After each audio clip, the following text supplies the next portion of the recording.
Merci, Monsieur Chassaigne. La parole est maintenant Madame Elisabeth Pochon pour le groupe SRC pour 5 minutes.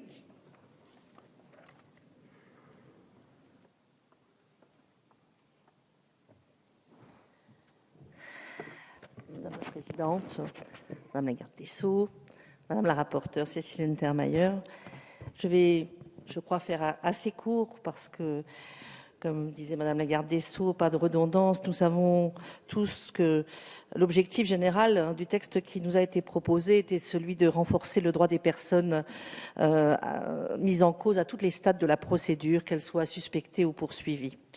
Nous connaissons l'origine de cette réforme, la directive européenne. Je partage également, Madame la Garde des Sceaux, votre point de vue sur l'Europe. Ce n'est pas simplement quelque chose qui s'impose à nous. L'Europe, c'est nous.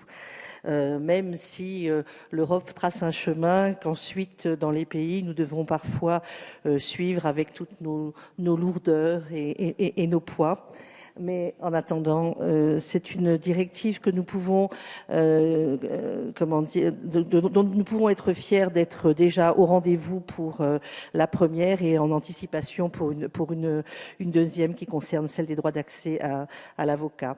Moi, ce que je voulais, c'était parler du climat qui a prévalu à l'examen de ce texte et dire que nous avons tous concouru à ce que justement ce texte puisse, comment dire, répondre à la fois à la directive, mais également à ce qui puisse assurer l'équilibre fondamental entre la nécessité de l'enquête et les droits de la victime. Je crois que nous y sommes parvenus.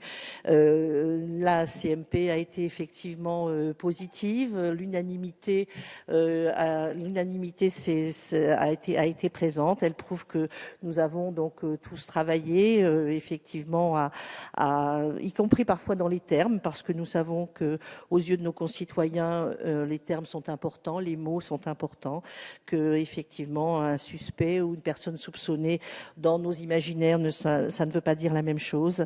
C'est donc un texte d'équilibre. Alors, il ne fait pas la révolution. C'est un texte qui est un préambule à une réforme de la procédure pénale qui est importante et qui est engagée. Et je crois que c'est un texte qui préfigure simplement une justice du 21e siècle. Je voulais juste rajouter que le Sénat avait également apporté la place de la victime et les droits de la victime dans ce texte, le droit d'être accompagné par un avocat en termes d'audition. Donc c'est un texte qui me paraît quand même avoir cerné tous les besoins immédiats pour l'amélioration des droits de chacun.